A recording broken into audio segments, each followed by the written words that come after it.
अस्सलामु अलैकुम व रहमतुल्लाहि व बरकातुहू।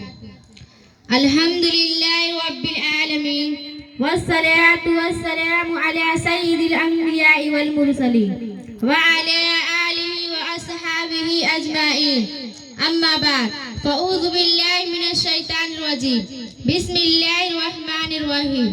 व अंतुमुल अअलौना इन कुंतुम मुमिनीन।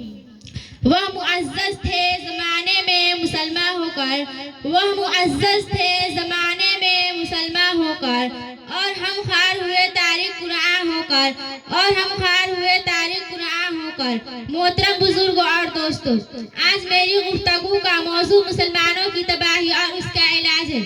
आइए इस मौजू के तहत हम अपने शानदार माज़ी पर एक नज़र डालकर मुस्तक़बिल की तामीर और तरक्की के सामान तलाश करें। कुरान करीम में रब्बे ज़ुल जलाल का इरशाद है, वअंतुमुल अअलौना इन कुंतुम मुमिनीन, तुम ही सरबुलंद रहोगे अगर तुम मोमिन हो। यह इरशाद बारी हमारी पूरी तारीख का इख्तिसार है और उसी में हमारी तरक्की का राज मज़मूर है। तारीख के सैकड़ों वाक़िआत यह बताने के लिए काफ़ी है कि जब भी हमारा रिश्ता अल्लाह से और इसके दीन से मजबूत रहा, सरबुलंदियों कामयाबी ने हमारे कदम चूमे, और जब कभी उस रिश्ता में किसी किस्म की कमजोरी आई, हम इज्जत और रफ़ात के आसमान से जिल्लत और पस्ती के गाढ़ में जा गिरे। तारीख हमारे सामने जंग बदर की मिसाल पेश करती है। जंग बदर में जो कामयाबी हुई वह सिर्फ उसी रिश्ता की मजबूती की बुनियाद पर हुई, वरना अगर कामयाबी होती तो कुफ़ारे मक्का को होती, क्योंकि कुफ़ारे मक्का तकरीबन 1000 थे और बड़े जोशो खरोश के साथ थे। उनके पास 700 ऊंट और 200 घोड़े, सब के पास तलवारें और दीगर जंगी हथियार मौजूद थे।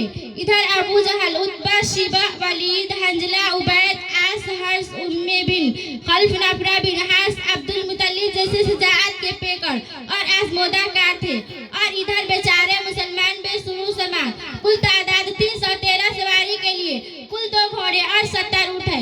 एक पर 3-3, 4-4 आदमी सवार है और बाज़ पैदल ही सफर कर रहे हैं। और किसी के पास नेज़ा और कमान है तो तलवार नहीं, और किसी के पास तलवार है तो नेज़ा और कमान नहीं।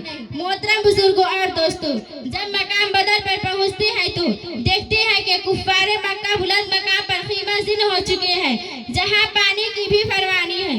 बेचारे मुसलमानों को पस्त और रेतीली जमीन पर ख़ीमा-ज़िन होना पड़ा, ऐसी जगह पर के अगर किसी को प्यास लगे तो एक घोंट पानी पीने को ना मिले। अलगज जंग के अंदर जितने असबाब और जितनी चीजों की जरूरत पड़ती है वह सब कुफ़ारे मक्का को हासिल थे, मगर जब लड़ाई शुरू होती है तो कुफ़ारे मक्का गाजर मूली की तरह काटे जाते हैं। कुफ़ारे मक्का का सबसे बड़ा सरदार अबू जहल 2 बच्चों मास और मऊस के जरिए मारा जाता है, और अब्दुल्ला बिन मसूद रज़ियल्लाहु अन्हु उसके सर को जिस्म से जुदा करते हैं। मुसलमानों, अब जानते हैं कि अब्दुल्ला बिन मसूद रज़ियल्लाहु अन्हु कौन है। यह वही है जिनको मक्का के शहर में उसी अबू जहल ने मारते मारते बेहोश कर दिया था। आज मैदान जंग के अंदर वही अब्दुल्ला बिन मसूद रज़ियल्लाहु अन्हु अबू जहल का सर कल्म करते हैं। उम्मे बिन खल्फ अबू जहल के बाद कुफ़ारे मक्का का सबसे बड़ा सरदार समझा जाता था, लेकिन अपने साथियों को उस तरह तहकीक होते देखकर घबराया और मैदान जंग छोड़कर मक्का की तरफ भाग पड़ा। हज़रत बिलाल हबशी रज़ियल्लाहु अन्हु उसके पीछे भागे और करीब पहुंच गई। उम्मे बिन खल्फ घबराकर घोड़े से नीचे गिर जाता है, पेट के बल लेट जाता है और शोर मचाता है, माफी मांगता है, अमन चाहता है, लेकिन बिलाल हबशी रज़ियल्लाहु अन्हु उसके पेट पर नीचे से तलवार चला देते हैं और उसको जहन्नम रसीद कर देते हैं। इस्लाम के नौजवानों, जानते हो यह बिलाल हबशी रज़ियल्लाहु अन्हु कौन है? उसी उम्मे बिन खल्फ के गुलाम है। जब इस्लाम कबूल किया तो उम्मे बिन खल्फ दोपहर के वक्त तपते हुए रीत पर लेटाकर पत्थर की बड़ी बड़ी चट्टानें रख देता था ताकि यह हरकत ना कर सके। रात को जंजीरों में बांधकर कोड़े लगाता। अगले दिन उनको गरम जमीन पर लेटाकर और ज्यादा जख्मी किया जाता है, तकलीफ से बेकाबू होकर इस्लाम से फिर जाए या यूं ही तड़प तड़प कर मर जाए। पैरों में रस्सी बांधकर मक्का की गलियों में घसीटा जाता है। तरह तरह की अजियतें और तकलीफ पहुंचाई जाती है, यहाँ तक कि तकलीफ देने वाले थक जाते हैं, उगता जाते हैं। कभी उम्मे बिन खल्फ का नंबर आता है, कभी अबू जहल का नंबर आता है, तो कभी औरों का नंबर आता है। आज मैदान जंग के अंदर वही गुलाम अपने आका व मालिक यानी उम्मे बिन खल्फ को कत्ल करने के लिए दौड़ रहा है और उम्मे बिन खल्फ मैदान जंग छोड़कर भाग रहा है। मुसलमानों, वह कौन सी चीज थी जिसने गुलाम को गलबा और आका को मगलूब कर दिया? सच फरमाया अल्लाह तबारक व तआला ने, वअंतुमुल आलौना इन कुंतुम मुमिनीन, के तुम ही सर बुलंद रहोगे बशर्ते कि तुम सचमुच मुसलमान रहो। उसी तरह दूसरे कुफ्फारे मक्का अपने साथियों को मकतूल होते देखकर मैदान जंग छोड़कर भागने लगे। 70 मकतूल हुए और 70 गिरफ्तार हुए और मुसलमानों को ऐसी फतह हासिल हुई जिसको तारीख फरामोश नहीं कर सकती। लेकिन अफसोस आज जहाँ देखे, जिस तरफ देखे, वहाँ मुसलमान खौफनाक तूफान में घेरे हुए नजर आते हैं। कहीं मुसलमानों को अपनों को पैमाल किया जा रहा है, कहीं मुसलमान गुलमाना जिंदगी बसर कर रहे हैं।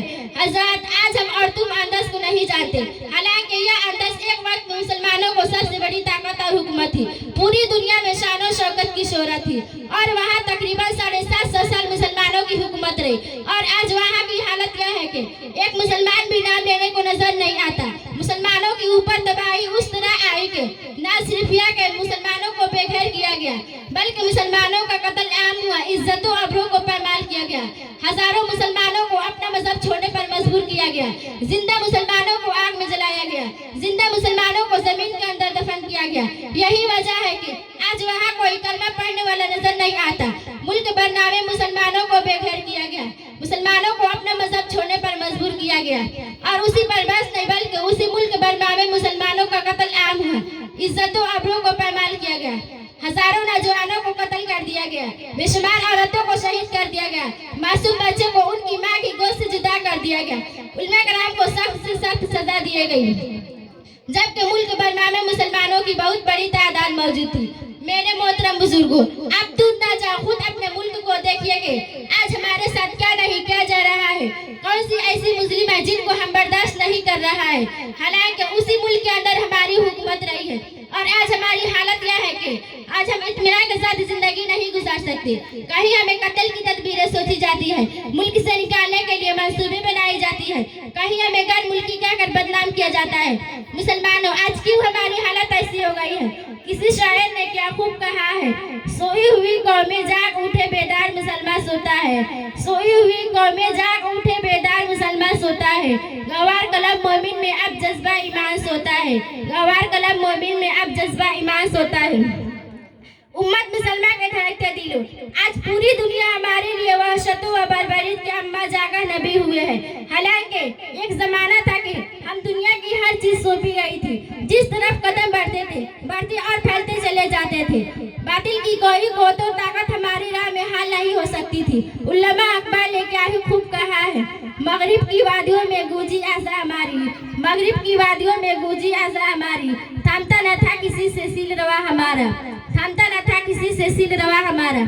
इस्लाम के पास बानो, इस्लाम ने हमें बहुत बड़ा मकाम अता फरमाया है, मगर अफसोस हमने उसकी कदर ना की और अपने असल मकाम से हट गई। मुसलमानों, समझो और होशियार हो जाओ, वरना लापरवाही और बेतुजी का आलम रहा तो याद रखिए कि एक वक्त ऐसा आएगा कि हमारी बाअज़मत और सरबुलंद तारीख मकरवा तारीख में मुंतकिल होकर दुनिया की तमाम तारीखों के सामने सरनगो नजर आएगी। आज हमें समझना चाहिए और गौरव फिक्र करना चाहिए कि हमारी तरफ तबाही और बर्बादी के हाथ बढ़ रहा है। जोरों जफा जुल्मों दस्तूर के पहाड़ टूट रहा है, शौकतों में दबाने की कोशिश की जा रही है। आखिर उनकी वजह क्या है और ऐसा क्यों हो रहा है? खुद समझ लो। अगर उसका जवाब हो सकता है तो यही हो सकता है कि आज मुसलमान ना रहे। आज हम अपने मुसलमान होने का झूठा दुआ करते हैं, कौनैन इस्लाम से मुंह मोड़कर, इस्लाम के उसूलों को तोड़कर फिर अपने आप को मुसलमान पेश करते हैं। अब इस शायर के साथ मैं अपना तकरीर खत्म करना चाहती हूँ। सुनो ऐ दुश्मन तुम्हारी हम खाक मिटा देंगे, सुनो ऐ दुश्मन तुम्हारी हम खाक मिटा देंगे। हम इस मुल्क के लिए अपनी जान लुटा देंगे, हम इस मुल्क के लिए अपनी जान लुटा देंगे। अपने वतन के लिए मेरी जान तो क्या जिंदगी भी कुर्बान है, अपने वतन के लिए मेरी जान तो क्या जिंदगी भी कुर्बान है। अल्लाह मेरे वतन को हमेशा सलामत रखे, अल्लाह मेरे वतन को हमेशा सलामत रखे। व आखिरु दअवाना अनिल हम्दुलिल्लाहि रब्बिल आलमीन। अस्सलामु अलैकुम व रहमतुल्लाहि व बरकातुहू।